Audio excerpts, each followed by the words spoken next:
Bismillahirrahmanirrahim. Innal hamdalillah nahmaduhu wa nasta'inuhu wa nastahdihi wa nastaghfiruh. Wa na'udzu billahi min shururi anfusina wa min sayyiati a'malina. Man yahdihillahu fala mudilla lahu wa man yudlil fala hadiya lahu. Ashhadu an la ilaha illallah wahdahu la sharika lah wa ashhadu anna Muhammadan 'abduhu wa rasuluh.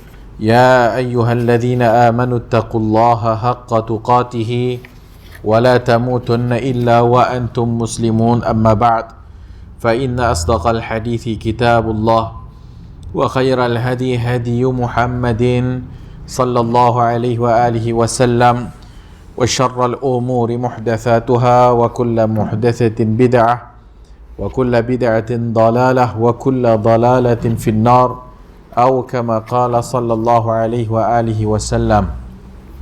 Alhamdulillah, syukur kepada Allah Azza wa Jalla, bertemu pada hari ini. Kita telah menyebutkan tentang biografi Al-Imam Al-Humaidi, dan dalam buku yang terjemahan itu di bahagian depan itu ada biografi Al-Imam Al-Humaidi dalam muka surat yang ke-13, 14, 15, 16 sehinggalah 17 tu ada sikit tentang menjawab tohmahan ke atas beliau, tu boleh baca sendiri.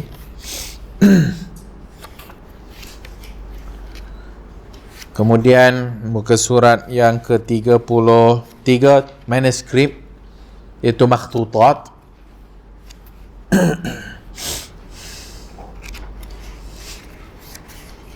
Muka surat 47 gambar makhtut. Muka surat 55 Risalah Usulus Sunnah karya Al-Imam Al-Humaidi.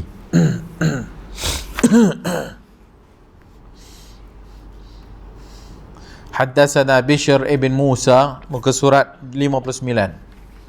Haddatsana Bishr ibn Musa qala haddatsana Al-Humaidi qala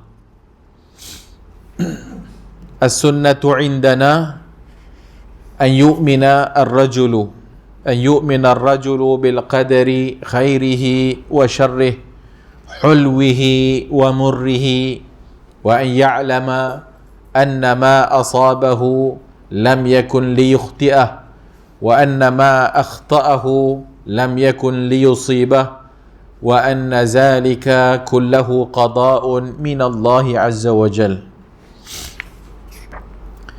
Daripada haddatsana, telah menceritakan kepada kami Bishr ibn Musa. Qala haddatsana Al-Humaidi, telah menceritakan kepada kami Al-Imam Al-Humaidi.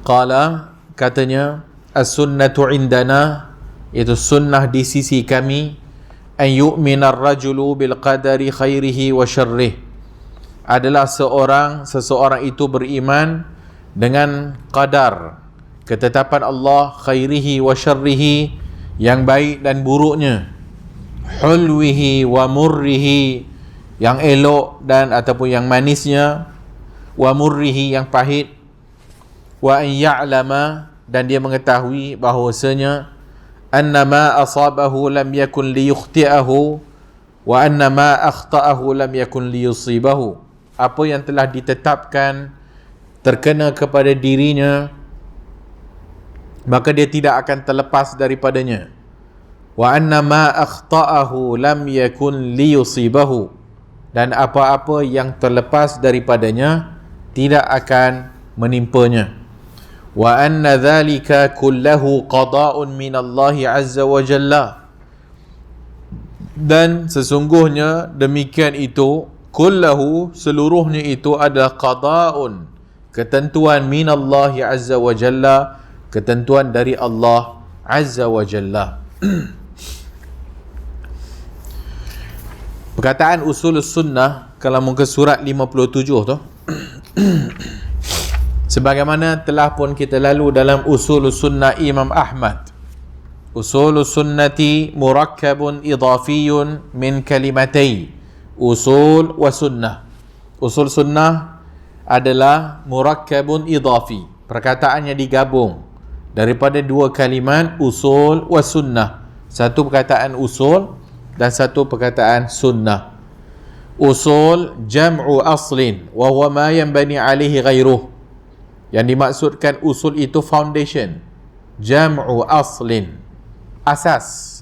Wa huwa ma yanbani alaihi ghairuhu, iaitu tapak yang dibina atasnya benda lain.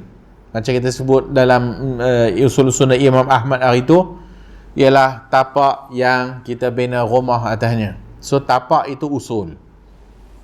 Wa sunnatu fil lughah, sunnah dalam bahasa, at-tariqatu wasirah, ini ulangan saja. At-tariqatu wasirah mahmudatan kanat atau madhmumah. Bila kata sunnah itu dari sudut bahasa jalan ataupun sirah, sama ada mahmud, elok, ataupun mazmum, tercela, boleh, belaka. Wahya ma'khudhatun minas sanan atau sunan, diambil daripada perkataan as-sanani wa huwa tariq, iaitu bermaksud jalan.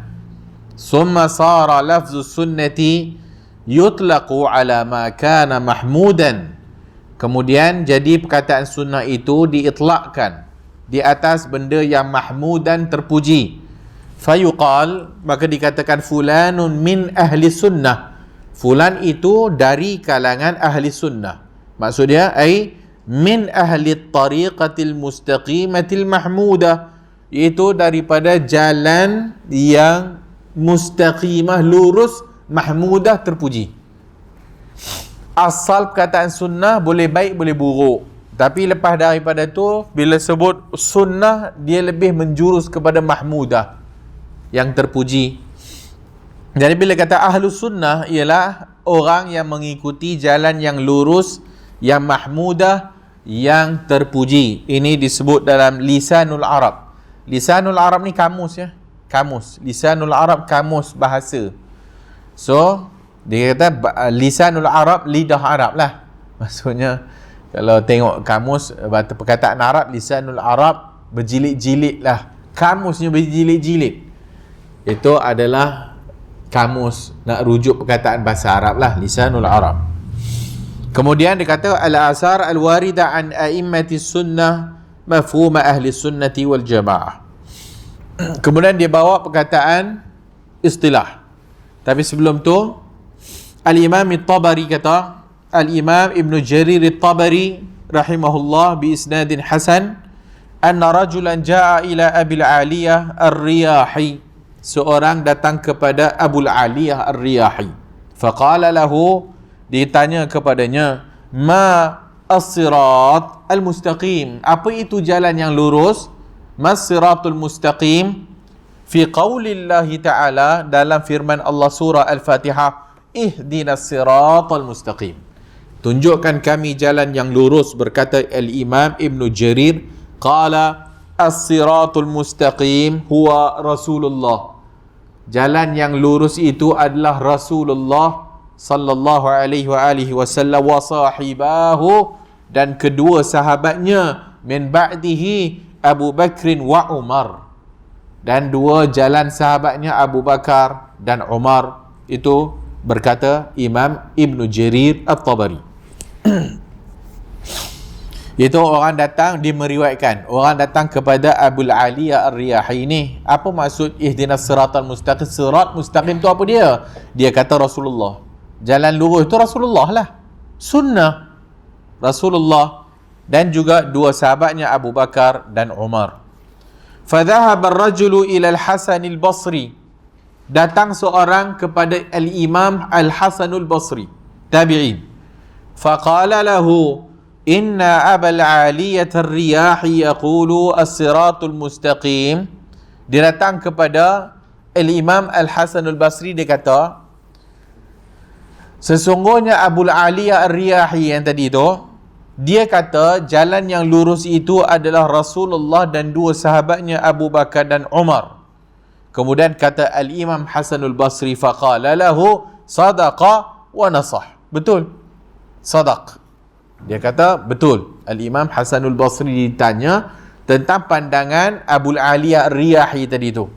Bila orang tanya kepada dia, apa itu sirat al-mustaqim? Dia kata Rasulullah. dan dua sahabatnya Abu Bakar dan Umar. Kemudian orang datang kepada Imam Hasan Basri pula tanya, betul tak apa yang Abu Aliyah cakap? Betul. Iaitu Rasulullah. Sirat mustaqim. Ihdinas siratal mustaqim. Ya Allah, tunjukkan kami kepada jalan yang lurus. Apa dia? Rasulullah. Dan dua sahabatnya Abu Bakar dan Umar. Fassiratul mustaqim huwa sayru ala ma kana alaihi Rasulullah. Iaitu jalan yang dilalui Rasulullah dan sahabatnya min ba'dihi.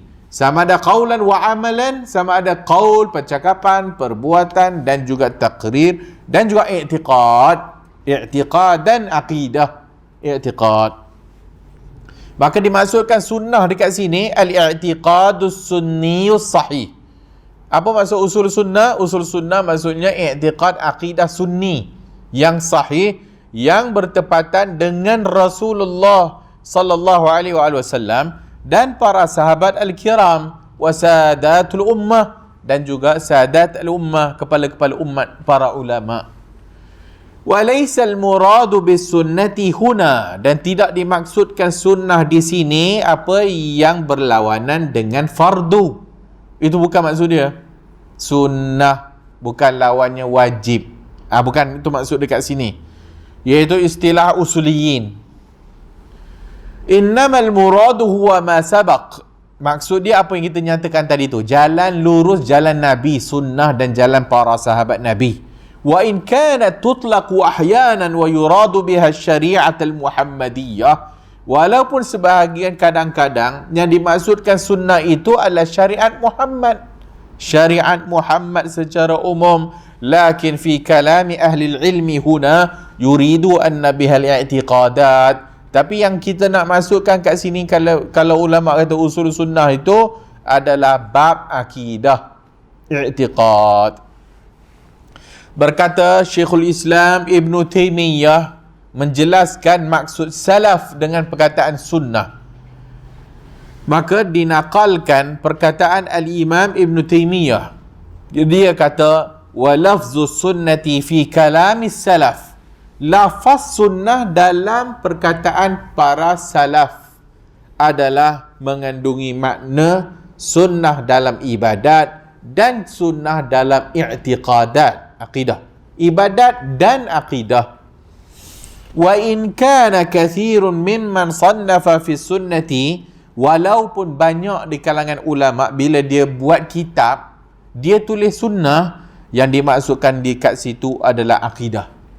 Wa hadha ka qauli Abdullah ibn Mas'ud wa Ubay bin Ka'ab wa Abi Darda. Sebagaimana yang Abdullah bin Mas'ud, Ubay bin Ka'ab, Abi Darda radhiyallahu anhum, mereka kata iqtisadun fi sunnatin khairun min ijtihadin fi bid'atin. Iktisad fi sunnah, ekonomi ataupun berpada dengan sunnah lebih baik daripada sibuk dengan bid'ah. Sunnah lawan bid'ah, bukan sunnah fardu. Sunat fardu usuliyin. Ulama akidah bila kata sunnah lawannya bid'ah. Sunnah lawan bid'ah. Wa amthali dhalika dalam Majmu' al-Fatawa. Berkata Al-Imam Ibn Rajab Al-Hambali, muradul a'immati bis sunnah. Para ulama a'immah, imam, bila dia maksudkan sunnah itu adalah tariqatun Nabi, jalan Nabi sallallahu alaihi wasallam, allati kana 'alaiha huwa wa ashabuhu, iaitu jalan dia dan sahabatnya yang selamat daripada syubuhat wa syahawat, yang selamat daripada syubuhat, samar-samar dan syahwat. Thumma sara, kemudian jadi perkataan sunnah itu ibaratun amma salima minasyubuhat fil i'tiqadat. Berikutnya perkataan sunnah itu jadi selamat daripada syubuhat dalam akidah secara khusus. Selamat daripada syubuhat dalam bab akidah secara khusus, dalam masalah iman kepada Allah, kepada para malaikat, kepada kitab, kepada Rasul dan hari akhirat, dan juga masail al-qadar, iaitu masalah-masalah ketentuan Allah ni, dan juga fadilat para sahabat. Wa sannafu fi hadzal ilmi kutuba as-sunnati, maka mereka buat kitab namanya sunnah. Wa inna ma khassu hadzal ilma bis sunnati lianna khatarahu azim wal mukhalifu fihi ala syafa halakatin.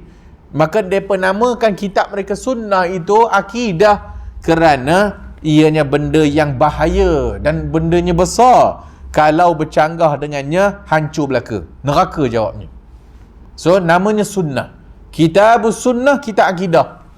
Bukan kitabus sunnah lawan sunat fardu. Tak. Qad yaqulu qailun, berkata al-imam fi kalam al-imam al-Barbahari annahu qala i'lam anna sunnata hiya al-islam wal islam huwa sunnah. Imam al-Barbahari kata, i'lam, ketahuilah bahawasanya sunnah itu Islam, Islam itu sunnah. Islam itu sunnah, sunnah itu Islam.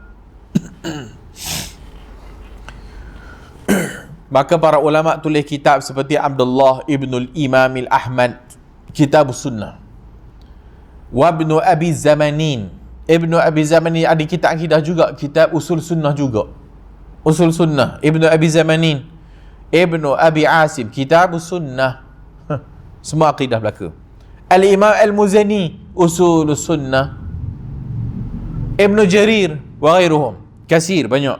Kulluha fi babil i'tiqadat, semuanya bab akidah belaka. Tanbihan ala azimi khatariha, iaitu sebagai peringatan besarnya bahaya bab akidah ni.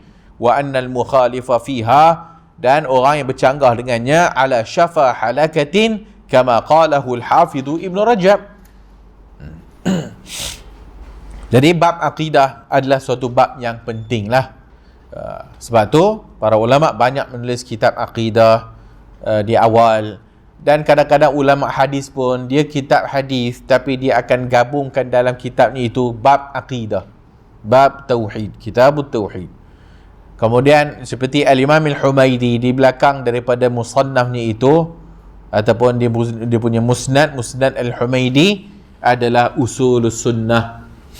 Kata dia, usulus sunnati indana, qauluhu as-sunnatu indana, sunnah di sisi kami. Di sisi kami itu sebagaimana Imam Ahmad juga. Apa maksud di sisi kami?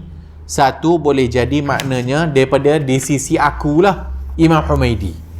Yang kedua maknanya di sisi ulama agama, di sisi para ulama ahli sunnah. Itu lebih zahir.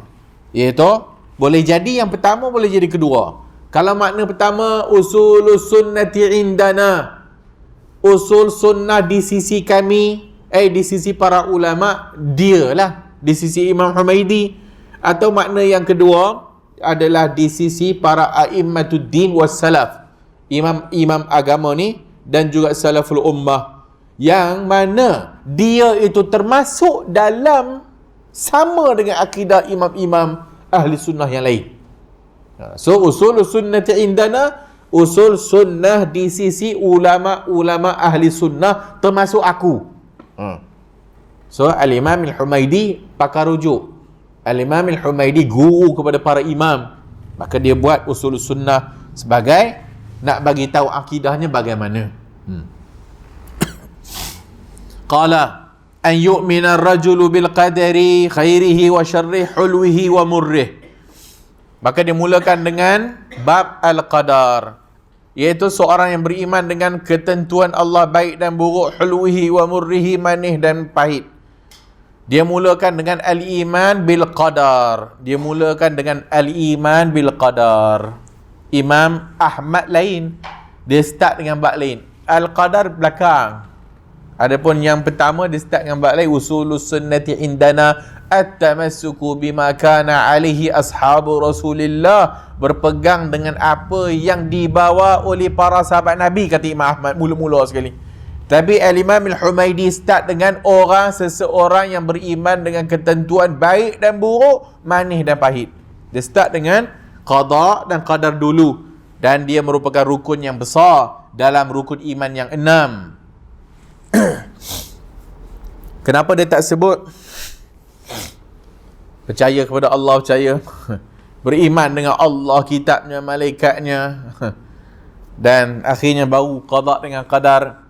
Kerana iman dengan qada dengan qadar tak datang melainkan pertama sekali mesti iman dengan Allah Ta'ala.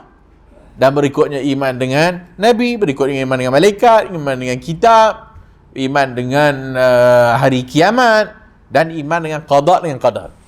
Sebut qada dengan qadar cukup dah nak bagi tahu dia beriman dengan hak yang 5 awal.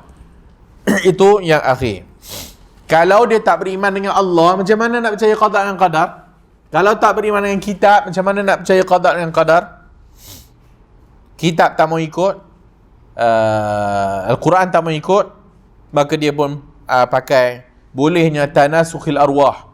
Bolehnya roh itu berpindah-pindah dari jasad kepada jasad yang lain lepas mati. Lepas Mamat ni mati, roh dia itu pindah kepada Mamat ni yang hidup ni. Incarnation apa? Inkarnasi. Pokok Syiah Rafidah ada akidah tu. Pokok Sufi Tarekat ada akidah tu. Tapi beriman dengan Allah, dengan kitab, apa bendanya? Tak ada satu ayat Quran yang kata bahawasanya orang yang mati, mayatnya itu kalau baik, masuk dalam ruh, masuk dalam jasad orang yang baik sebagai satu nikmat untuk dia. Tak ada.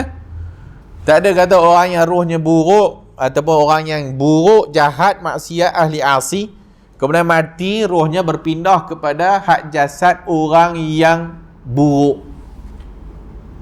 Lagi teruk kalau pindah kepada binatang, kucing. Ada seorang imam Al-Imam Ibn Al-Jawzi sebut dalam kitab Talbisul Iblis. Ada seorang imam Syiah, imam Rafidah. Dia duk main-main kucing, duk usap kucing tu. Kucing tu pun macam keluar air mata kat dekat mata kucing tu lah. Dia pun menangis. Orang tanya, kenapa, apa hal ni? Dia kata, kucing ni mak aku. Roh mak dia masuk dalam kucing. Dan bila dia gosok tu, kucing tu menangis. Sebab apa menangis? Sebab tengok aku berduka. Orang tu tanya, kau faham ke bahasa kucing tu? Miau, miau, miau, miau tu. Dia kata, aku tak faham. Habis dah hang tak faham? Mana satu ni? Hak kucing tu masuk roh mak ke atau bengkok tu masuk roh ni? Bodoh ni. Semua ayat Al-Quran cerita lepas mati balik ke alam barzakh, kemudian balik ke Allah. Summa ilaihi turja'un. Kepada Allah dikembalikan. Kepada Allah dikembalikan. Semualah. Tak ada satu hadis pun kata tanasukhil arwah. So nak iman dengan kitab bagaimana? So orang yang beriman dengan Allah, dengan kitab, dengan Nabi, Rasul, dengan malaikat, maka akhirnya dia akan beriman kepada qada, dengan qadar Allah Azza wa Jalla. أن الإيمان بهذا الركن أعني القضاء والقدر يستلزم الإيمان ببقية الأركان. Maka orang yang beriman dengan qada dan qadar ni, maka dia beriman dengan baqiyatul arkan yang 5 yang sebelum.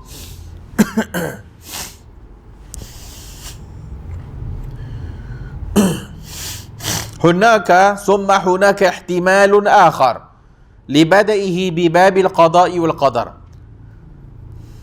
وجود الحاجة الملحة إليه في حين لكثرة المشككين وانتشار بدعة القدرية.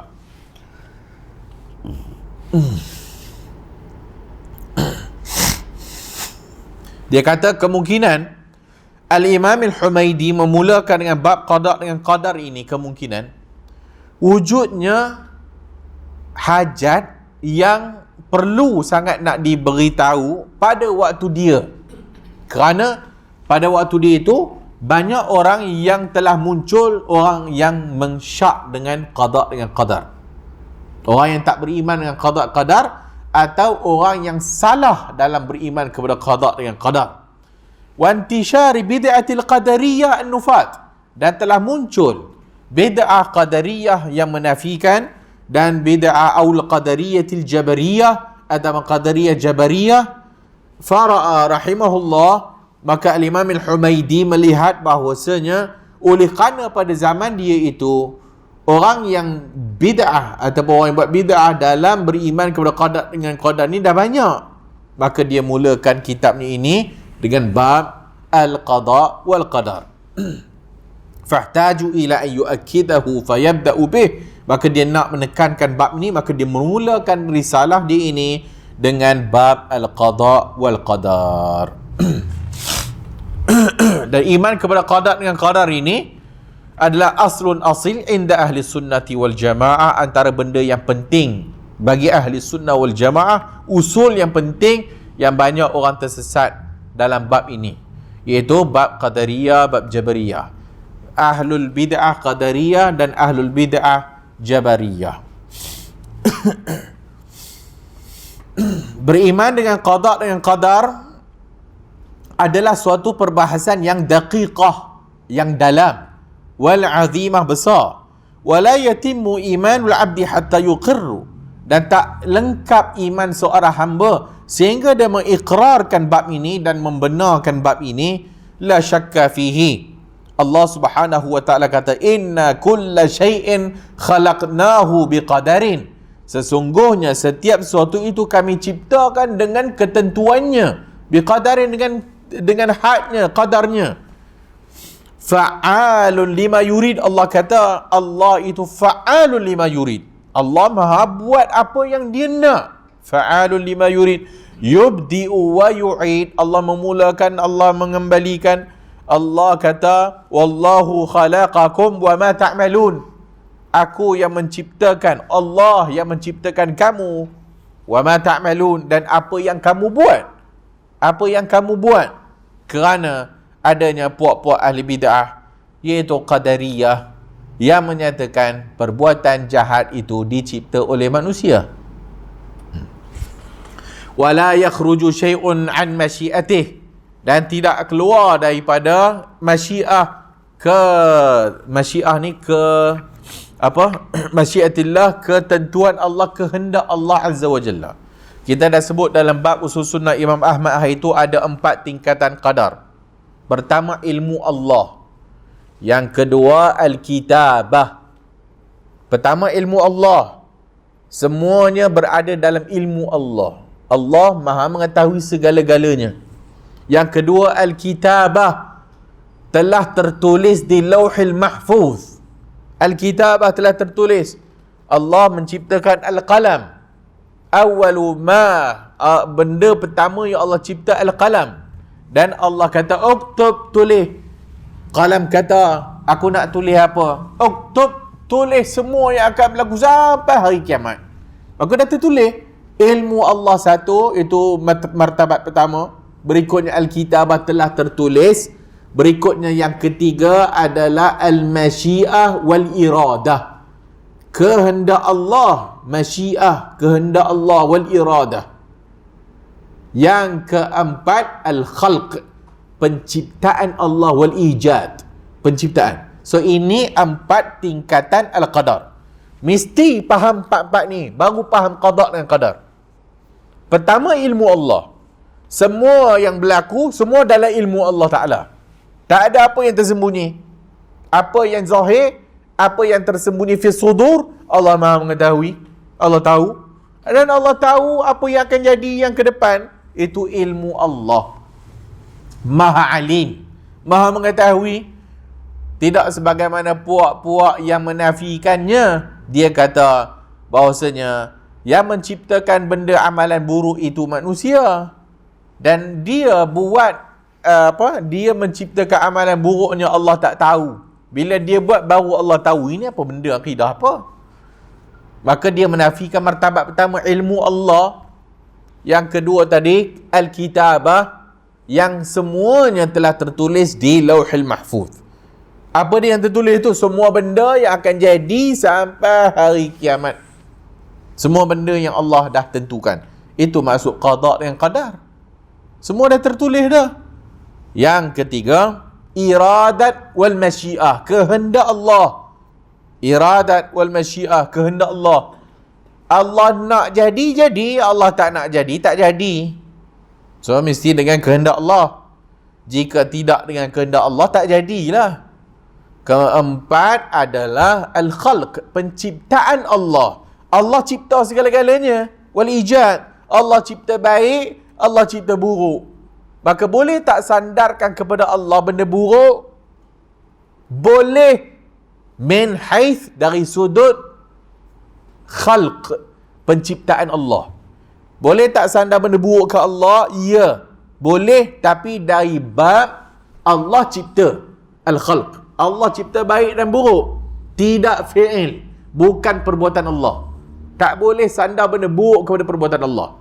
Puak-puak al-qadariyah, dia kata tak boleh, sebab Nabi kata wasyarru laysa ilaik, dan buruk bukan kepadamu, maka tak boleh sandar benda buruk. Sebab tu dia kata orang yang buat maksiat jahat, maka dia yang mencipta amalan dia. Itu salah. Kita menyandarkan kepada Allah yang buruk dari sudut penciptaan Allah. Allah cipta baik dan Allah cipta benda buruk. Allah cipta setan, Allah cipta arak, Allah cipta babi, Allah cipta maksiat, semua Allah cipta. Tapi Allah tak boleh disandarkan kepadanya benda buruk dari sudut perbuatan. Allah tidak buat benda buruk, fi'il tak boleh. Allah tidak zalim, Allah tidak semualah tidak disandar kepada Allah benda buruk. So, itu 4 tingkatan yang wajib kita faham. Itu 4 tingkatan yang wajib kita faham.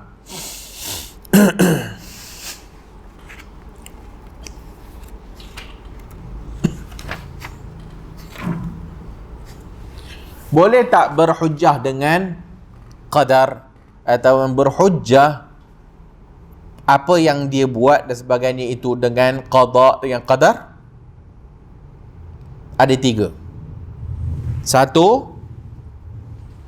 menyandarkan musibah yang telah terjadi itu adalah merupakan ketentuan Allah. Ijma' ahli sunnah kata iya, mesti setiap musibah yang berlaku adalah ketentuan Allah Azza wa Jalla. Ini ijma' para ulama ahli sunnah. Boleh, maksudnya berhujjah dengan musibah yang jadi. Apa musibah yang jadi? Itu ketentuan Allah, qada dengan qadar Allah Azza wa Jalla. Aksiden, Allah dah tentukan. Dia kena penyakit, Allah dah tentukan. Maka musibah kita sandar kepada qada dan qadar, ataupun berhujjah dengan qada dengan qadar dengan musibah yang jadi. Itu ijma' ahli sunnah boleh. Yang kedua, menyandarkan perbuatan maksiat yang pernah dia lakukan kemudian dia bertaubat daripadanya. Menyandarkan perbuatan maksiat yang dia buat dan dia telah pun bertaubat daripada perbuatan tu. Maka dulu kenapa kau isap arak, minum arak? Qada dengan qadar Allah, ketentuan Allah Ta'ala. Setelah dia bertaubat setelah dia bertaubat daripada maksiat dia tu, orang tanya dulu kenapa? Dulu Allah telah tentukan begitu, dan dia telah bertaubat. Sebagaimana Adam AS dalam hadis Bukhari, apabila Musa kata, apa sebab engkau makan hak dengan mendekat kepada pokok tu lah, habis semua, habis turun ke bawah. Adam kata, ini ketentuan Allah Ta'ala. Fahajja Adam Musa, maka Musa telah berhujjah dengan Adam dengan qadar Allah Ta'ala. Ijma' ahli sunnah kata boleh. Yang ketiga, menyandarkan maksiat yang dia buat dan still buat dan tak bertaubat lagi kepada qadar, tak boleh.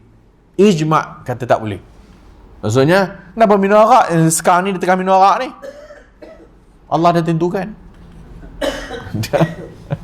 Allah dah tentukan. Itu tak boleh. Tapi yang telah lalu dan dia bertaubat daripadanya, boleh. Masih still buat maksiat yang sama, masih minum arak, masih berzina, orang tanya kenapa? Dia kata Allah dah tentukan. Itu tak boleh. Kerana manusia diberi pilihan, mukhayyar. Manusia diberi pilihan, mukhayyarun, dengan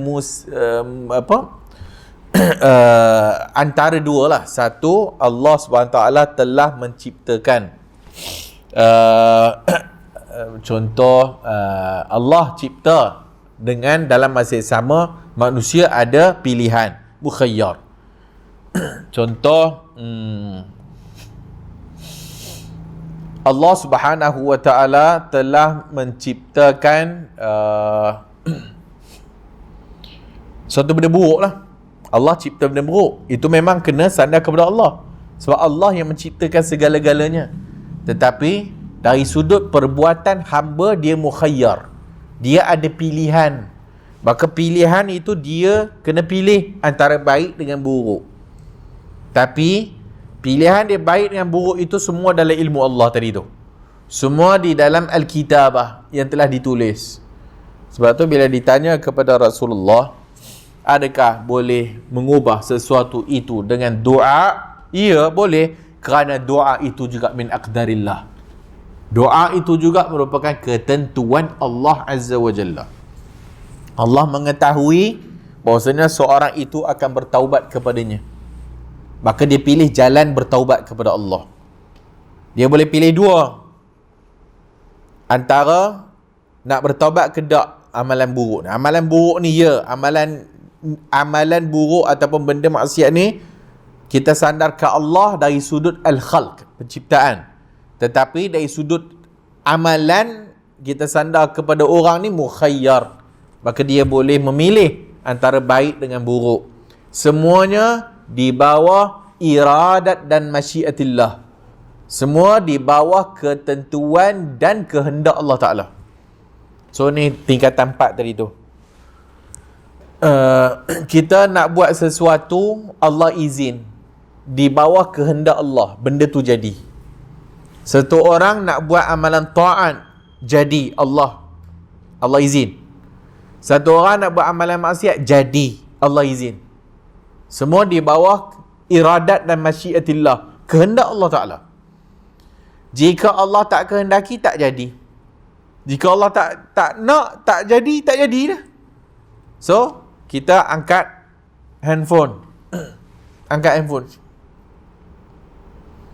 Sebab satu, Allah cipta. Perbuatan kita Allah cipta. Tapi kita ada pilihan nak angkat ke tak nak. Jika Allah Ta'ala tidak bagi izin dia diangkat, maka mungkin kita ambil, tak dapat. Allah tak izin lah. Tapi bila kita angkat, kerana Allah izinkan benda tu berlaku. Dalam iradat dan masyiatillah, ada iradat kauniyah, ada iradat syar'iyah. Ni ulangan daripada usul sunnah Imam Ahmad.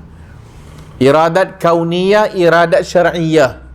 Kehendak Allah secara kauni dan kehendak Allah secara syar'i. Kehendak Allah secara kauni boleh jadi Allah suka, boleh jadi Allah tak suka. Kehendak Allah secara syar'i, Allah suka. Allah cipta setan, iblis. Allah tak suka dia. Allah cipta, tapi Allah tidak suka iblis. Allah cipta benda buruk ni tadi, maksiat.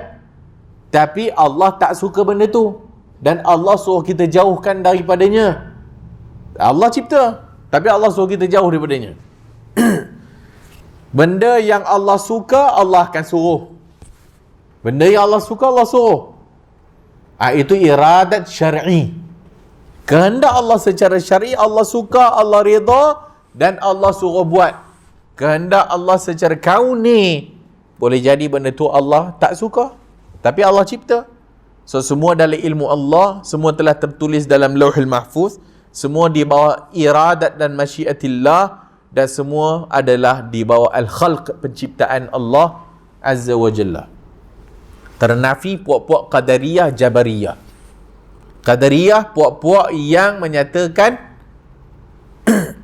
ada dua tadi tu, macam majusi. Bahkan lagi teruk daripada majusi. Hak yang baik Allah cipta, hak yang buruk manusia cipta sendiri.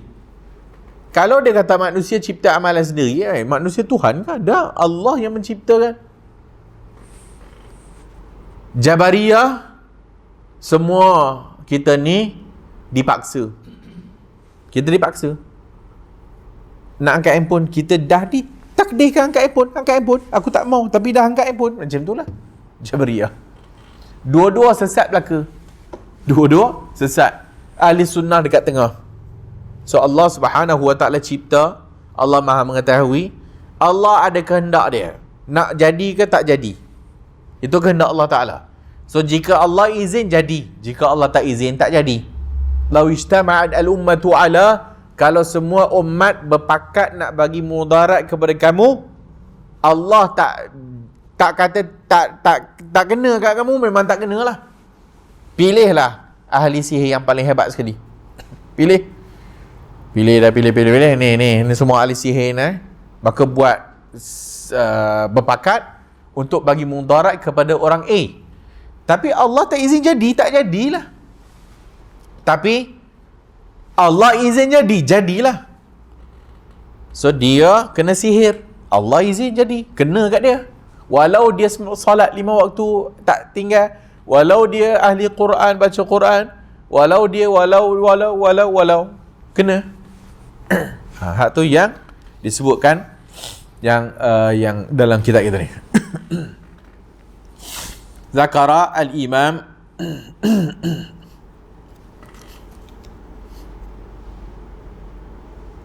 kullu zalika musattarun fil lawhil mahfuz, semuanya telah tertulis di lauhil mahfuz. Fahuwa khaliqul ibad, dia menciptakan hamba. Wa khaliqul af'alihim, dan menciptakan perbuatan hamba. Wa ya'lamu jalla wa ala ahwalahum, dan Allah Maha mengetahui hal keadaan mereka. Wa arzaqahum, rezeki mereka. Wa ajalahum, ajal mereka. Wa ghairi zalika law ijtama'atil ummatu ala an yanfa'u 'abdan bi syai'in mastata'u an yanfa'uhu. Kalaulah semua umat nak bagi manfaat kepada seorang dengan sesuatu manfaat, mastata'u, tak akan mampu an yanfa'uhu, melainkan dengan benda yang telah Allah tentukan dapat manfaat itu kat dia. Walau ijtama'u, kalau sebaliknya dia nak berpakat nak bagi mudarat, benda yang tak tertulis untuknya, maka buatlah macam mana pun, Allah Ta'ala tidak akan jadi benda yang orang nak buat tadi tu. Rufi'atil aqlam wa jaffatis suhuf wa jalla fi'ula yahdi man yasha'u bi fadlih, dan Allah Ta'ala memberi hidayah kepada orang yang dia kehendaki. Wa yudillu man yasha'u bi hikmatih, dan menyesatkan orang yang Allah nak sesatkan dengan hikmahnya dan keadilannya. La yus'alu amma yaf'alu wa hum yus'alun. La yus'al, tak dipersoalkan, amma yaf'al, apa yang Allah buat tak dipersoalkan. Wa hum yus'alun, korang yang akan dipersoalkan. Hum yus'alun. Surah Al-Anbiya. Ya'lamu kha'inatal a'yun wa ma takhfis sudur. Dia tahu benda hak yang nyata, dia tahu benda hak yang tersembunyi dalam dada. Hadzal iman bihadzal mafhum al-mukhtasar biqada'i wal qadar yurisu imanan 'aliyan wa rutbatan 'aliyatan liman haqqaqa hadzal mafhum wa tamathalah. Berkata Imam Abdul Ghani Al-Maqdisi dalam kitab Al-Iqtisad fi Zikr al-I'tiqad, ajma'u a'immati salaf min ahli al-Islam ala al-iman bil qadari khairihi wa syarri hulwihi wa murrihi qalilihi wa kasiri bi qada'illah wa qadarihi la yakunu syai'un illa bi iradatihi. Semua itu mesti dengan kehendak Allah, bi iradatihi. Wa la yajri khairun, dan tak akan jadi benda baik ataupun buruk melainkan dengan kehendak Allah. Khalaqa man syaa lis-sa'adati wasta'malah biha fadlah wa khalaqa man arada li syaqa. Allah kalau dicipta untuk orang ni bahagialah. Allah cipta dia ni syaqa, wasta'malahu biha adlan fahuwa sirrun istasara. Itu semua adalah di dalam ilmu Allah Subhanahu wa ta'ala. Inna Allah tabaraka wa ta'ala alima ilman fa'allamahu al-ibad wa alima ilman lam yu'lamuhu al-ibad. Allah mengetahui ilmu yang dia mengajarkan kepada hambanya, dan Allah Maha mengetahui ilmu yang dia tidak ajar kepada hambanya. Faman yatlubul ilma alladhi lam yu'limahu al-ibad lam yazdad minhu illa bu'da. Jadi semuanya atas urusan Allah Ta'ala. Fahadha bayanu lima'na annahu sirrun min asrarihi. Qauluhu an yu'mina ar-rajulu bil qadari khairihi wa syarrihi wa hulwihi wa murrihi, sama ada benda tu manis ke, benda tu pahit ke. Qala wa an ya'lama anna ma asabahu lam yakun li yukhti'ah wa anna ma akhta'ahu lam yakun li yusibah, macam kita sebut tadi. Kalaulah benda tu tak tentu untuk kena kat hang, tak kenalah. Allah tak jadi untuk hang, maka tak kena. Jika Allah Subhanahu wa taala menentukan mudarat itu kena kat hang, maka akan kenalah. Wa fi nuskhatin fadlun minallah, dan itu adalah semuanya itu adalah ketentuan daripada Allah, iaitu dalam nuskhah yang lain fadlun minallah, kelebihan daripada Allah Subhanahu wa taala. Dalam buku yang ni dia menjelaskan dalilnya. Muka surat 61. Ayyu'minar rajulu bil qadari khairihi wa syarrihi hulwihi wa murrih. Nombor 6. Diambil daripada hadis yang diriwayatkan oleh Imam Muslim dalam sahihnya Kitabul Iman. Hadis Umar bin Al-Khattab. Iaitu hadis Jibril yang panjang. Fa akhbirni 'anil iman. Qala an tu'mina billah wa malaikatihi wa kutubihi wa rusulihi wal yaumil akhir wa nu'mina bil qadari khairihi wa syarrihi. Hadis Muslim. So dia ambil daripada hadis Muslim. Berikutnya perkataan hulwihi wa murrihi. Tengok dia sebut sebelah tu. Daripada hadis Adi ibn Hatim marfu'an. Adi ibn Hatim marfu'an. Wa tu'mina bil aqdari kulliha. Beriman kepada ketentuan semuanya sekali, baik dan buruk. Hulwiha wa murriha. Yang manisnya hak yang buruknya. Qala al-Busiri fi az-Zawaid hadza isnadun dha'if. Sanadnya dha'if. Littifaqihim ala dha'fi Abdul A'la, kerana rawi Abdul A'la. Walahu syahidun, ada syahid daripada hadis Jabir yang diriwayatkan oleh Al-Imam At-Tirmizi dalam jami'nya. Berkata Syekh Al-Albani dalam Dha'if Sunan Ibn Majah, dha'if jiddan. Hadis Jabir dikeluarkan oleh Al-Imam At-Tirmizi dalam jami' atau sunannya. Berikutnya dia kata Kitabul Qadar, babu ma jaa fil iman bil qadri khairihi wa syarrihi. Dia sebut perkataan hulwihi wa murrihi. Qala wa fil babi an Ubadah wa Jabir wa Abdullah ibn Amr wa hadha hadithun gharibun la na'rifuhu illa min hadis Abdullah ibn Maimun wa Abdullah ibn Maimun munkarul hadith. Yashhad lahu ma akhrajahu Tirmizi. Disyahidkan lagi juga daripada hadis yang dikeluarkan oleh Al-Imam At-Tirmizi dalam kitab Sifatil Qiyamah wal Riqa' wal Wara' dari Ibn Abbas. Kuntu khalfa Rasulillah sallallahu alaihi wasallam yawman.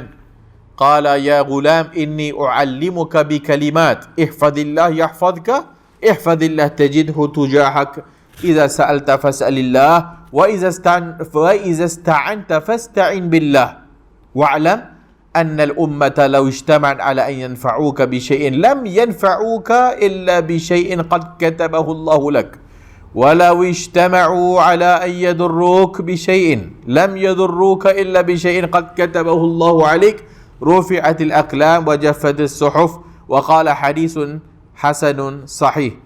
dalam riwayat Abd ibn Humaid kama fi al-Muntakhab Musnad ibn Abbas wa'lam anna ma asabaka lam yakun liyukhti'ak wa anna ma akhta'aka lam yakun liyusibak wa fi isnadihi dha'f.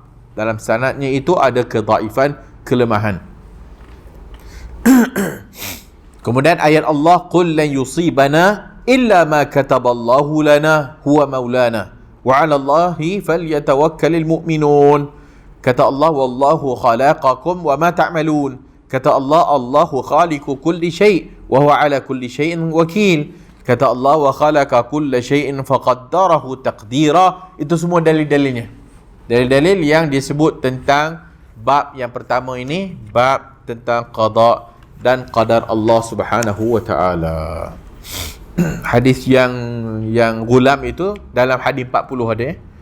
Ya gulam tu inni uallimuka kalimat ihfazillah yahfazka ihfazillah tajidhu tujahak. Idza sa'alta fas'alillah. Bila kau minta ke Allah. Bila kau minta tolong ke Allah, bukan kat pokok. Walam, ketahuilah kalau umat itu berhimpun untuk bagi engkau manfaat dengan sesuatu manfaat yang tidak ditentukan untuk engkau, yang Allah tak tulis, maka tak dapatlah.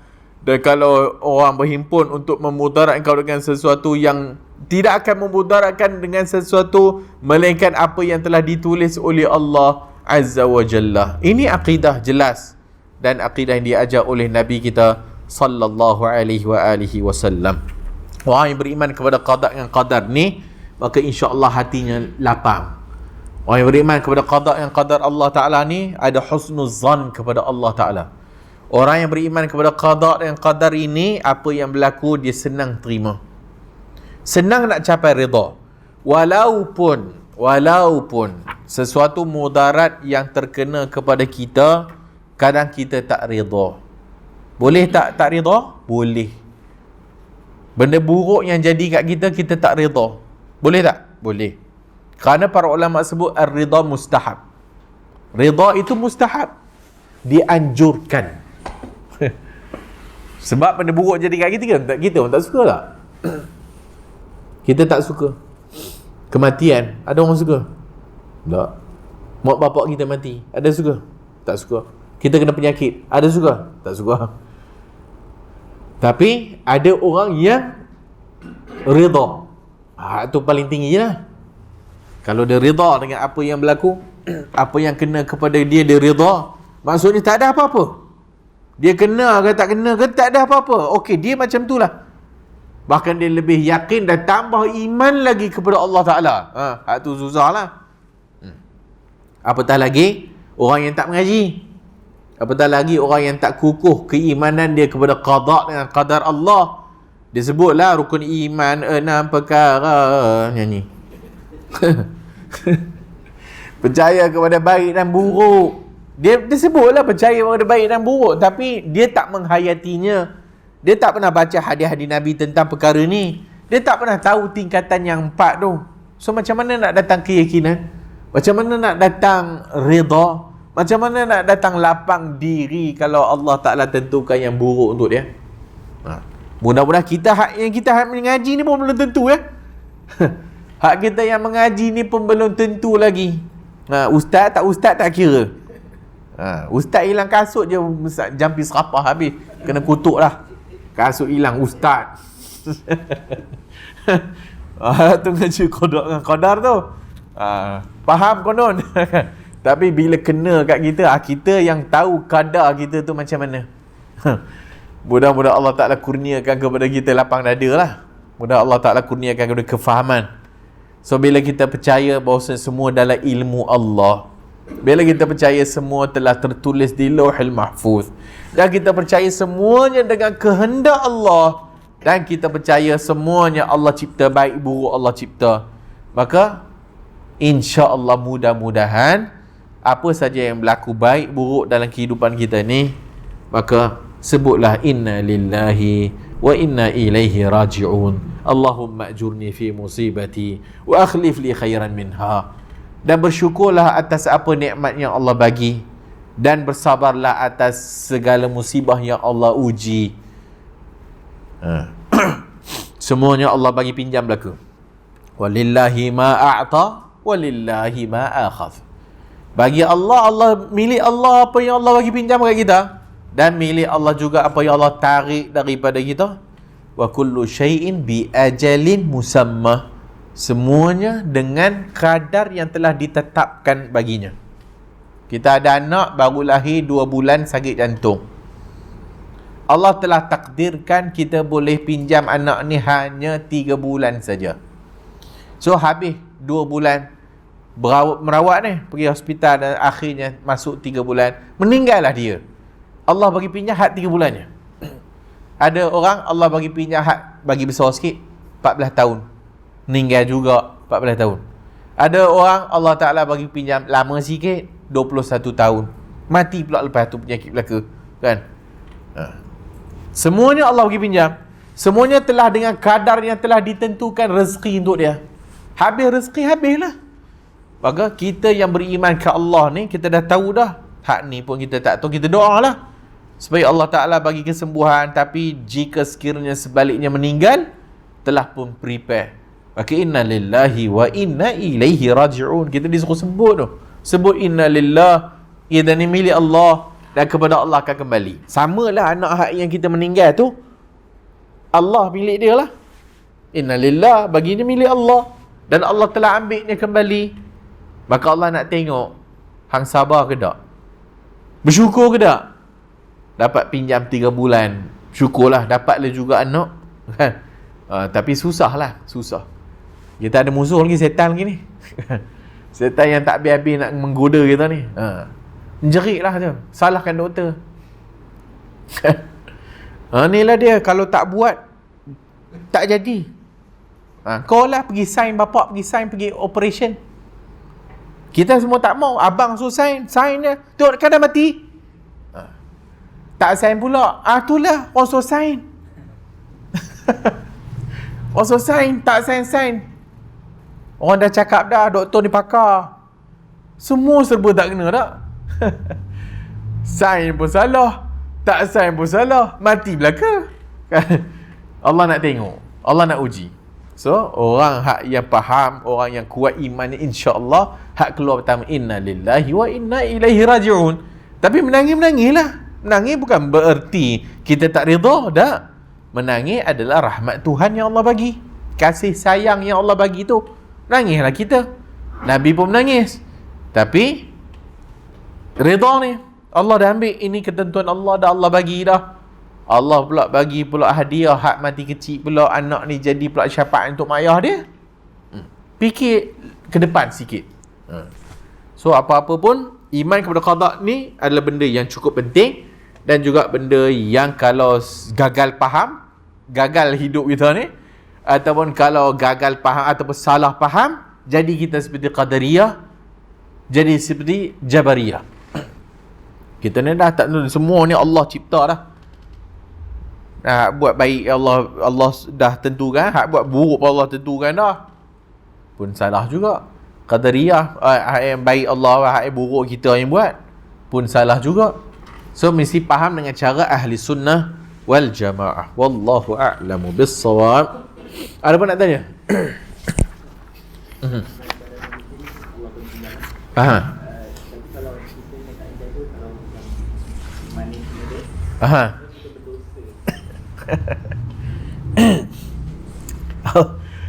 Badan kita Allah bagi pinjam. Allah bagi pinjam. Dan Allah suruh kita jaga. Allah suruh kita jaga. Dan tak jaga kesihatan, kita sendiri hak yang pergi membuatkan badan kita sakit. Dah tahu dah sakit juga. Buat ada beza tu dengan kena dengan saja cari penyakit. Sebab tu orang yang menjaga kesihatan ataupun berhenti daripada buat ini untuk supaya dia badan dia sihat, dapat pahala. Dapat pahala. Orang pergi dah tahu dah benda ni merosakkan badan, buat juga, maka rosak badannya. Dia dah tahu, tak dapat dosa tu. Allah suruh kita jaga badan kita. Allah suruh dah buat gini-gini, jangan buat gini-gini. So kalau buat juga, maksudnya kita telah buat sesuatu yang ni yang kata tak bersyukur. Maka kalaulah dia menjaga badannya daripada kena penyakit pun dapat pahala. So kalau dia lantak pi lah, yang penting enjoy. Kan? Kena penyakit, wallahu alam. Lu fikir sendirilah. Kan? So kena jaga. Melainkan Allah uji dia. Dah jaga dah, jaga kesihatan sungguh, kena juga. Kan? Jaga dah, kena juga kencing manis. Nak macam mana? Sebab ada penyakit yang keturunan. Bapak dia kencing manis, mak dia kencing manis. Bapak jantung, mak jantung, dulu tok meninggal jantung, adik-adik semua jantung Melaka, dia kena jantung. Hak tu qada-qadar lah, ketentuan Allah lah. So ada benda yang kita yang menyebabkan jadi masalah, ada benda yang Allah Ta'ala memang uji kita. Sama lah seperti kita pergi buat maksiat, dah tahu dah Allah tak suruh buat ni, Allah kata jangan buat juga maksiat tu, kan dapat dosa. Allah dah suruh. Meninggalkan maksiat kerana Allah, dapat pahala. Wallahu a'lam. Ada orang nak tanya lain?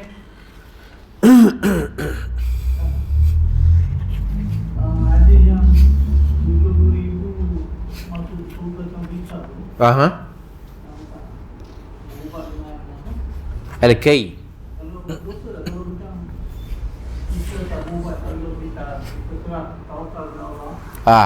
Kalau hadis yang 70,000 masuk syurga tak berhisab, humul ladzina la yastarqun, tak minta jampi, wala yaktawun, berubat dengan benda yang panas, yaktawun.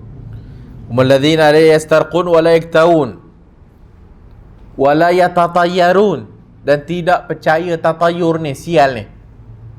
Wa ala rabbihim yatawakkalun, dan ke atas Tuhan mereka bertawakal. Hak ni 4 kategori yang masuk syurga tanpa hisab. Tapi dua yang ruqyah, humul lazina la yastarqun, bukan maksud minta jampi salah, bukan bermaksud minta jampi tak boleh. Sebab ada zaman Nabi orang minta jampi dan sebagainya. Minta jampi tak salah, tapi kalau minta untuk dijampi, dia tak dapat keistimewaan. Tak masuklah dalam istimewa 70,000 tadi tu. Dia tak buat benda salah. La yastarqun. La yaktawun pun para ulama sebut benda yang sama. La yaktawun, dia tak berubat dengan benda yang panas. Wallahu a'lam, mungkin dulu guna panas besar, panas ke benda ke, dia tak buat. Tapi adakah tak boleh dengan benda tu? Boleh. So dua yang pertama ni boleh. Tapi kalau dia buat, tak dapatlah istimewanya tu. Kemudian yang ketiga, tatayur, haram terus, tak ada yang boleh. Tatayur haram terus, iaitu percaya siam mayal dan sebagainya, tak boleh. Wa ala rabbihim yatawakkalun, dan yang bertawakal ke Allah. Orang yang bertawakal ke Allah ni, maka masuk dalam. Adakah orang yang sakit dia tak berubat? Boleh? Boleh. Orang yang sakit dia tak nak berubat, dan dia doa ke Allah, dan dia bertawakal kepada Allah. Maka sebahagian para ulama membenarkan, kerana asal perubatan, asal berubat harus hukumnya. Asal berubat harus. Dalilnya, perempuan yang kena sawan tu. So perempuan kena sawan. Bila dia kena sawan, dia terbuka aurat, dia pergi jumpa Nabi. Wahai Rasulullah, boleh tak doakan pada Allah supaya aku sembuh? Nabi kata, nak aku doa sembuh ke, atau engkau bersabar bagimu syurga? Dia pun dengar Nabi kata begitu, dia kata, sabar je lah. Tak bang, tak doa. So dia nak sabar, dia nak bertawakal ke Allah, sabar dengan penyakit yang dia dapat, dia nak syurga. Tapi satu je aku nak minta doa, bila jadi aurat tak terbuka. Maka Nabi doa auratnya tak terbuka. Berdasarkan hadis tu, para ulama sebut dalil menunjukkan berubat hukumnya harus. Berubat hukumnya harus. Satu orang yang tak mau berubat, memilih untuk bersabar, boleh baginya buat demikian. Dan dia pun doa dan dia sabar dengan penyakit dia. Kalau dia jujur, syurga bagi dia. Atau sebahagian para ulama sebut dia kena berubat juga bagi penyakit yang boleh mengancam nyawa. Kerana Nabi kata Allah ciptakan penyakit dan ubat. Dan fatadawau ya ibadallah, maka berubatlah wahai hamba-hamba Allah. Maka sebahagian para ulama sebut penyakit yang menyebabkan mengancam nyawa, dia kena berubat. Itu sebahagian pandangan. Khilaf khilaf. Kalau hukum asal harus. So dia tak nak berubat, tambah umurnya dah 70 tahun.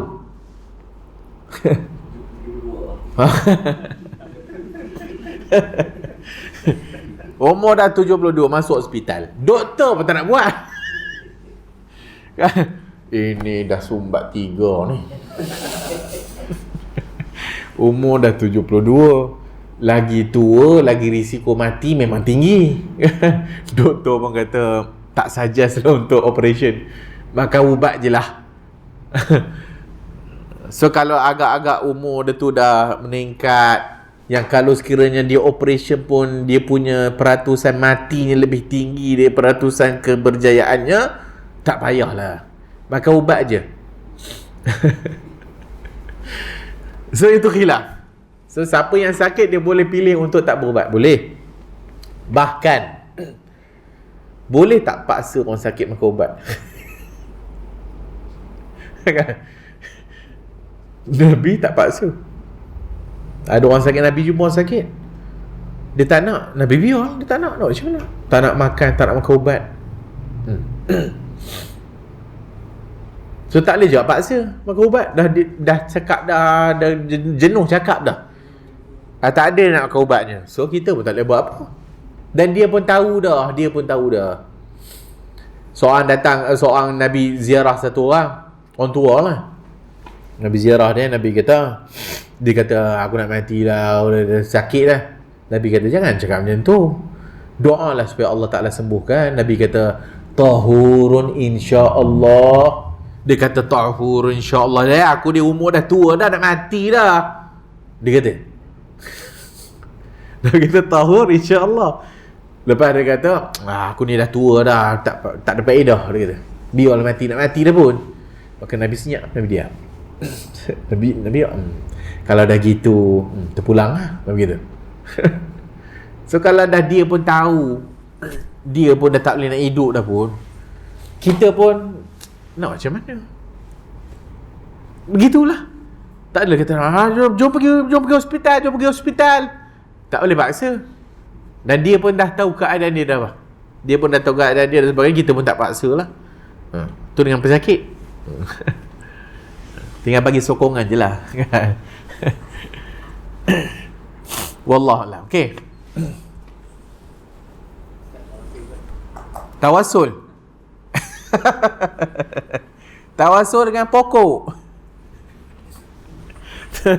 Tawasul, ahli sunnah jelas tak? Kita ni, benda yang ada dalil kita kata. Benda yang tak ada dalil, yang dah sibuk-sibuk ni kenapa? Itu masalah. Itu masalah. Ahli sunnah bukan menafikan tawassul. Ahli sunnah tidak menafikan tawassul. Tinggal lagi ahli sunnah memperincikan tawassul. Maka ada tawassul sunnah, ada tawassul bid'ah. Tawassul sunnah hak yang disebut dalam hadis lah. Tawassul itu adalah perantaraan. Perantaraan macam mana? Kita doa ke Allah melalui perantaraan. Maka tiga yang dibenarkan. Dengan nama Allah, dengan sifat Allah. Walillahil asma'ul husna fad'uhu biha. Bagi Allah tu nama-nama yang baik, maka doalah dengan menggunakannya. Itu namanya tawassul dengan nama Allah. Maka doa, ya Allah, ya Rahman, ya Rahim, ya Allah, ya Razzaq, ya Allah, ya Allah. Guna nama Allah dengan sifat Allah. Itu banyak sekali dalam hadis. So gunakan nama Allah Ta'ala dalam kita nak doa kepada Allah. Sebab Allah Ta'ala suka kita sebut nama-nama dia. Janganlah sebut nama yang tak ada. Sebut pula tu biarlah yang kena. Wahai Tuhan, aku ni sakit, tapi dia guna Ya Jabbar, Ya Muntaqim. Wahai Tuhan yang maha perkasa, yang maha membalas dendam, sihatkanlah tubuh badan. Dah kenapa kau ni? Sebutlah Ya Allah, Ya Rahman, Ya Rahim. Ya Allah bagilah aku rezeki. Tapi dia tak guna Ya Razzaq. Tak kena. So bagi nama Allah yang kena dengan permintaan yang kita nak. Yang kedua dengan apa? Amalan soleh tak? Hak disebut dalam hadis. Hak 3 orang masuk gua. Ya Allah, jika sekiranya perbuatan yang aku buat ini kerana nak dapat redha-Mu, wahai Tuhan, Engkau lepaskanlah kami dari gua ni. Terbuka sikit. Orang kedua pula doa, orang ketiga pula doa pula, wahai Tuhan, dulu ada perempuan yang aku nak berzina dengan, dah naik atas dah. Jadi perempuan tu kata, takutlah Allah. Timbul takut Allah. Tang tu dia takut Allah dah. Tak jadi buat, terus takut Allah. Jika sekiranya aku meninggalkan maksiat yang aku dah nak buat tadi tu kerana memang takutkan-Mu, wahai Tuhan, maka lepaskan dari gua. Apa masalahnya? Gunalah. Kenapa tak nak guna? Wahai Tuhan, Dulu waktu mak aku, waktu dia sakit di akhir umurnya, aku berhenti kerja jaga mak sehinggalah dia wafat. Dan kalau sekiranya perbuatan aku itu memang nak cari redamu ataupun nak dapat sukanya mak bapak kepada kita, maka engkau tolonglah aku. Gunakanlah. Dibenarkan, apa masalahnya? Dan yang ketiga, orang yang soleh, yang masih hidup. Yang masih hidup. Hadis banyaklah. Umar kata waktu zaman Nabi, kita duk minta kat Nabi untuk turun hujan.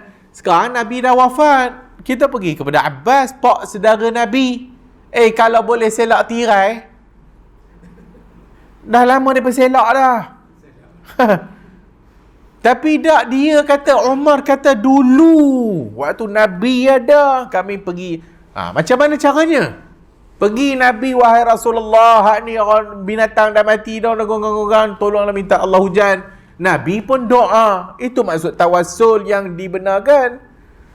Kita jumpa ustaz, tolong doakan saya besok nak exam, doakanlah saya. Itu cara tawassul dengan orang soleh. Bukan Ustaz KA tolonglah. Maka ahli sunnah ambil daripada situ, tak boleh bertawassul dengan yang dah mati dan bizahril ghaib. Maksudnya tak ada depan mata. Dia hidup lagi tapi tak ada kat sini. Dia kat Ipoh. Kita pun, ya Allah, minyak enjin dah berkelip dah. Saya macam minat tak jumpa. Wahai Ustaz Amran. Tak boleh lah. Okey, kenapa tak boleh? Konsepnya dia sebut. Dah kalau minta kat pokok, bodoh dah. Minta kat pokok tak boleh, bodoh. Bukan sebab syirik kata, sebab bodoh dia kata. Sebab dia kata bukan nature pokok. Tahu pun bukan nature pokok. Bukan nature pokok tak kat tangan. Walaupun pokok tu bertasbih, iyalah. Pokok tak ada, wahai Tuhan.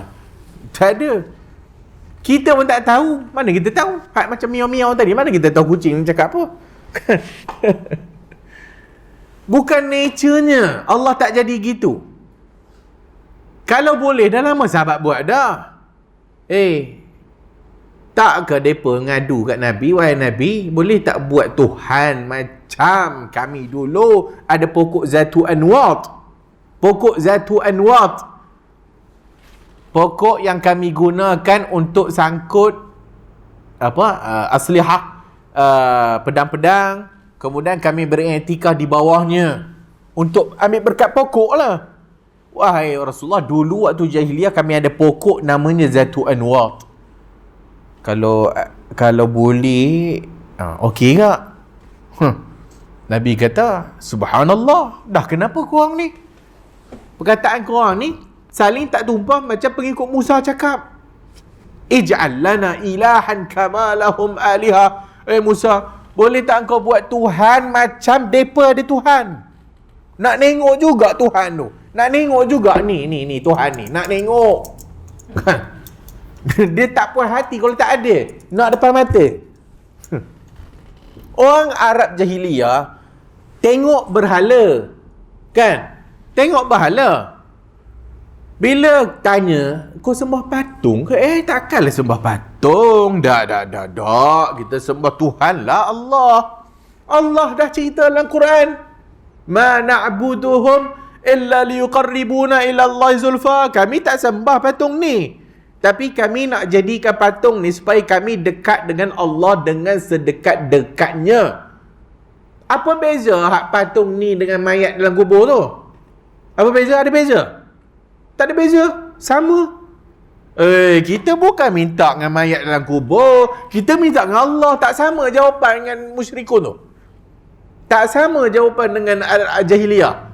Kami tak sembah patung, tapi kami jadikan patung ni supaya dekat kami ni dengan Allah. Kami tak sembah wali ni dalam kubur ni, tapi oleh kerana dia wali Allah, maka dialah tolong sampaikan kepada Allah.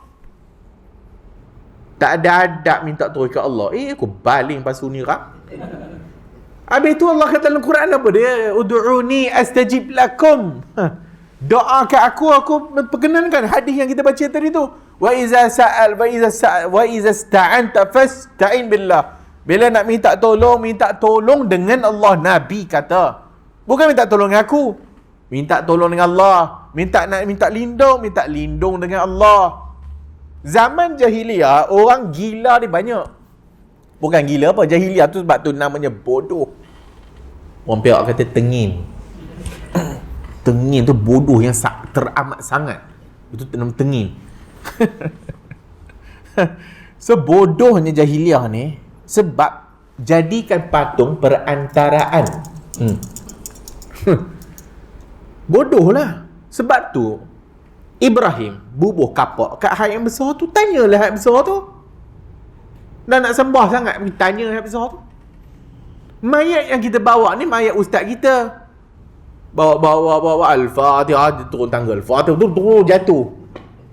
Bergolek mayat tu keluar daripada keranda. Boleh mayat tu tahan?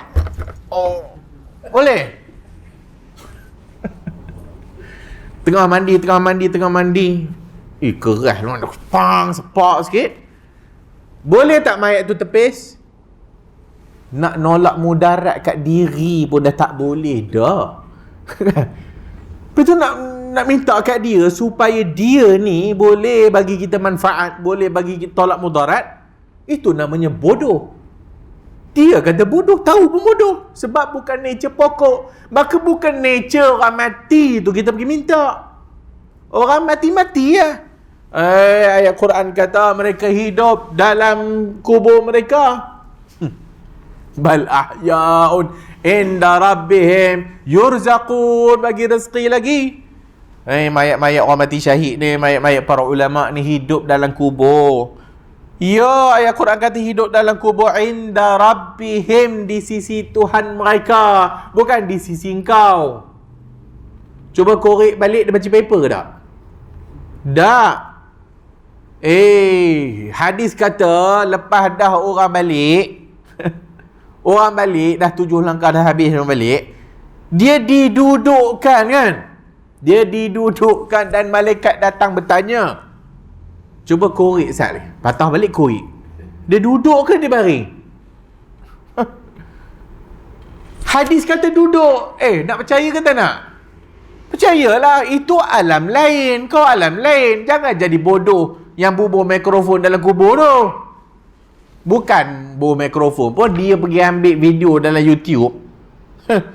Konon-kononnya orang masukkan kamera ataupun mikrofon, bunyi bunyi orang menjerit dah. Nampak ni azab kubur betul. La ilaha illallah. Kena tipu, kena scam dengan video-video yang dalam YouTube. Bodoh. Tak akan nampaknya. Tak akan nampak, tak akan dengar. Hak yang akan dengar ni binatang je. Dengan binatang apa? 2 makhluk je kan? Manusia tak dengar. Tapi yang jadi hak dalam kubur tu, ada ke tak ada? Ada. Hidup ke tak? Hidup. Tapi hidup di alam barzakh, bukan hidup alam manusia. Tu subjek dulu, alam dan manusia. Tak ada hidupnya. Maka dia tak boleh buat apa-apa dah. Dia tak boleh buat apa-apa dah. Kalau dia boleh buat apa-apa, dah lamalah sahabat ni buat dulu. Wali yang paling wali sekali siapa? Mestilah Allah. Wali yang utama sekali mestilah para rasul dan para nabi. Itu wali. Lepas daripada para rasul dan para nabi, siapa wali? Sahabat Nabi. Di sisi ahli sunnah wal jamaah, sahabat Nabi tu semua wali Tuhan belaka. Ada karamah tak? Ada. Umar ada zahir padanya karamah. Beberapa orang sahabat lagi zahir padanya karamah. Jadi mereka wali, lebih wali daripada zaman sekarang. Lebih wali daripada zaman sekarang. Wali tu pula tu belum bahas bab wali lagi tak? Dia kira wali dia. Kan? Dia kira wali dia. Wali band dia tak kira. Wali orang lain. So wali dia sebagainya. Maka dia buat istighasah, tak istighasah. Hang belajar akidah apa ni? Kita belajar akidah supaya kita kenal Tuhan kita. Dan bila kita kenal Tuhan kita nak kita punya akidah solid 100% kepada Allah Azza wa Jalla. Tu datang 70,000 masuk syurga tanpa hisap tu. Sebab apa? Humul ladzina la yastarqun wa la yaktawun wa la yatatayyarun wa ala rabbihim yatawakkalun. Apa maksud dia? Hak 70,000 yang masuk syurga tanpa hisap disebabkan kebergantungan dia solid kepada Allah Ta'ala. La yastarqun, tak minta jampi pun, doa ke Allah, doa minta ke Allah. La yaktawun, dia sakit minta ke Allah. La yatatayyarun, tak buat benda syirik, tatayur khurafat ni.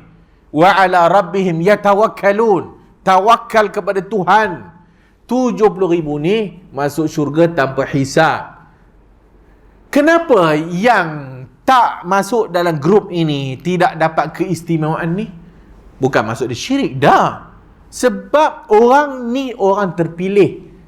Orang terpilih akidahnya solid kepada Allah. Kita nak ajar akidah ni supaya orang kenal Tuhan dan balik ke Allah kah? Ataupun kita nak ajar akidah supaya dia gantung kat ustaz? Pun aja tuan-tuan, walaupun kita belajar ni Allah kata ud'uni astajib lakum, mintalah kat aku akan aku perkenan, tapi nanti dulu aku lebih wali, mintalah melalui aku. Apa ni? Ada ulama ajar begitu? Tak ada tak? Ada Imam Syafi'i ajar begitu? Ada Imam Ahmad bin Hanbal ngajar begitu? Ada Imam Malik ngajar begitu? Tak ada pun. Bawa cerita palsu ada lah. Bawa cerita palsu tu, cerita palsu ni, cerita tu, cerita ni. Semua hadis-hadis yang istighasah, kata tawassul kat kubur, semua yang dibawa, semua hadis problem lah ke. Yang hadis yang jelas dia tak mau. Hadis jelas tak mau, ayat Quran tak mau yang jelas. Tapi belajar apa nama muhkam mutasyabih. Apa ahli sunnah buat jika ada ayat mutasyabihat? Bawa kepada muhkam. Bawa kepada muhkam. Tak jelas, pergi kepada hadis yang jelas. Pergi kepada hadis yang jelas. Tak ada satu hadis pun macam kita sebut tadi. Oleh kerana para ulama ahli sunnah kata 3. Maka 3 ni dengan dalil. Maka selain daripada tu, para ulama sebut tawassul bid'i. Tawassul bid'i. Ya Abdul Qadir Jailani, ya Allah, dengan berkat Abdul Qadir Jailani. Itu tidak syirik, tapi bid'i. Tawassul bid'i. Memanglah tak syirik. Dia percaya Allah. Tapi puak-puak ni dah mengarut. Habis semua nak melalui dia. Melalui syekh. Melalui konon-konon wali kutub. Tak boleh direct kepada Tuhan. Kalau direct kepada Tuhan tak ada adab. Buat pula tukiah dengan raja. Mesti raja ni mestilah jumpa PA dulu. Nak jumpa MB, jumpa PA dulu. Kau boleh kiah dengan orang? Kenapa tak minta dengan Allah terus? Kita duk baca tentang setan, iblis. Iblis minta supaya dia tangguh, dia diberi tangguh. Maka Allah kata, engkau di kalangan yang diberi tangguh. Dia minta ke Allah direct. Kita ni tak minta dengan direct. Iblis laknatullah, Allah kabulkan permintaan dia. Adakah kita ni Allah tak kabul? Yang mesti nak kena guna orang tengah, nak guna perantaraan. Maka ini akal tak waras ni kata bodoh ni. Bodoh.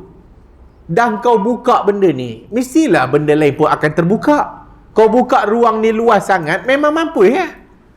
Oh, ini wali Allah. Habis wali kau, wali aku.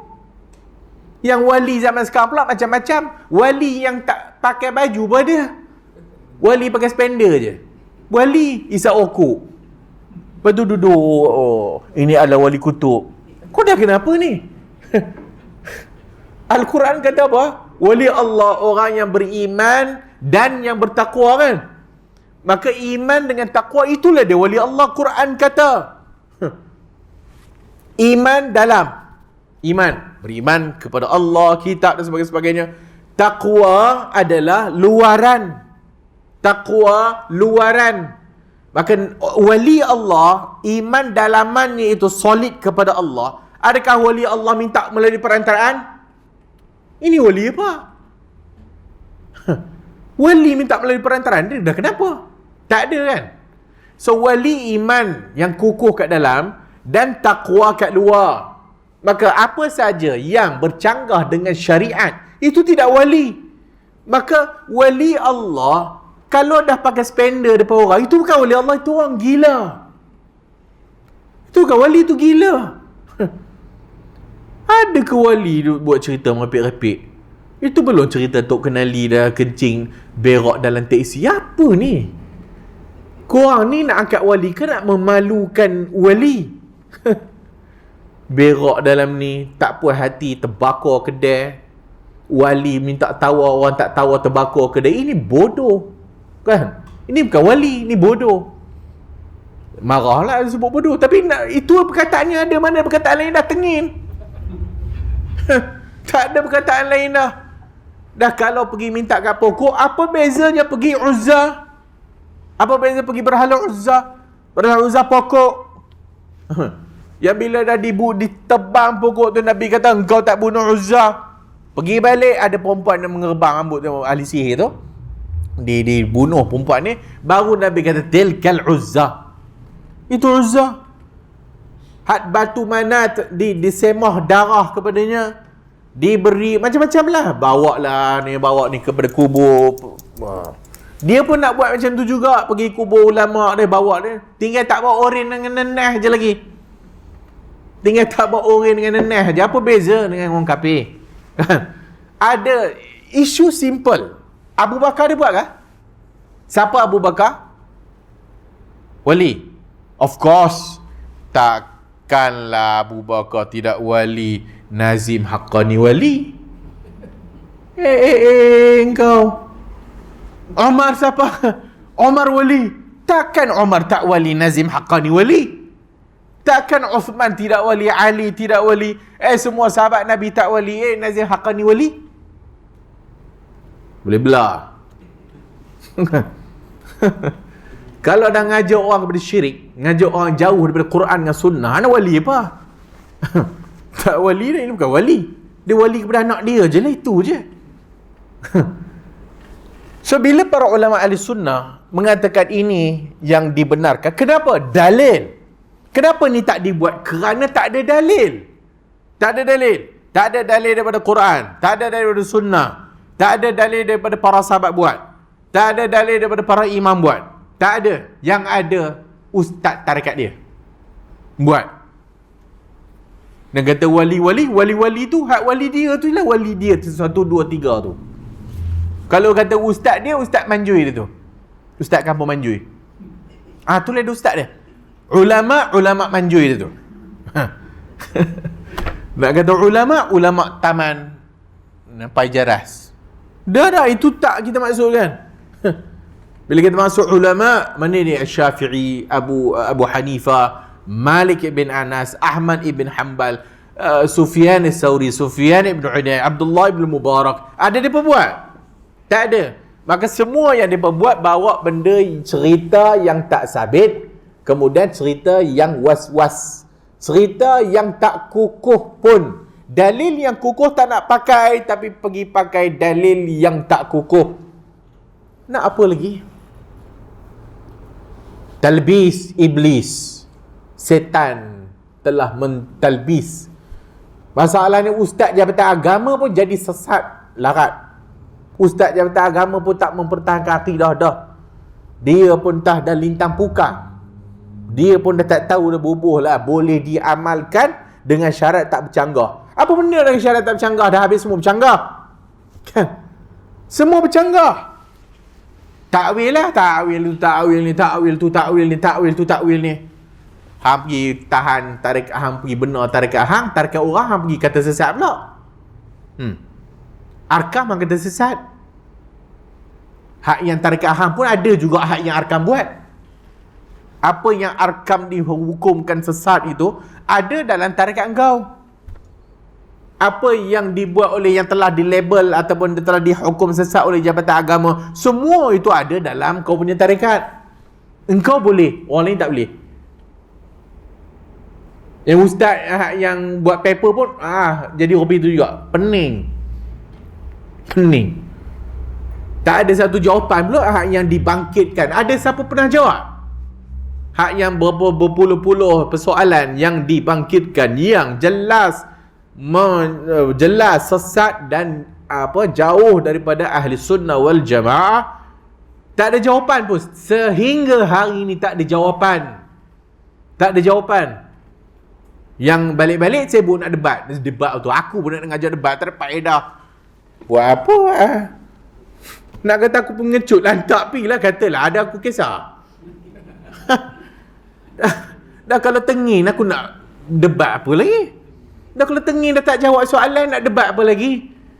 Tu betul lah kata-kata para ulama kita. Dah kalau orang bodoh pergi ajak debat, jangan debat lah, bodoh, kita kalah lah. Sebab kita cerdik. Kita ada kaedah kita ada, kalau kita bawa ayat Quran, pemahaman para salaf, kita ada hadis mesti sahih, dan juga pemahamannya bagaimana para salaf faham. Kemudian kita ada berikutnya, adakah para imam-imam kita yang agung, yang besar buat, Syafi'i dan sebagainya. Tak. Kita punya kaedah tu, dia tak. Sukatilah. Hadis ni sahih sebab aku nampak orchid kat hadis tu. Sahih lah. Cantik hadis ni, aku nampak macam bunga. Sahih lah. Tu kita nak lawan macam mana? Kita kata tak sahih disebabkan rawi gini. Dah ada cahaya keluar. Apa benda yang boleh debat kalau dah rawi itu? Nak debat apa lagi? Kita kata bahawasanya tawassul ini dengan dalil gini. Tawassul ini tak ada dalil. Salah ke? Ya Allah, kita bawa dalil dengan perhujahan dia. Salah ke? Ada dalil larang? Atau kalau kau tengin rupi ni, aku nak debat buat apa? Sia-sia lah. Kita bawa kaedah, dia tak ada kaedah. Langgar je apa semua. Kalau macam tu, baik aku tak yang ngaji betul-betul. Udah sikit-sikit. InsyaAllah kita jumpa lagi. Subhanakallahumma wa bihamdika asyhadu an la ilaha illa anta astaghfiruka wa atubu ilaik.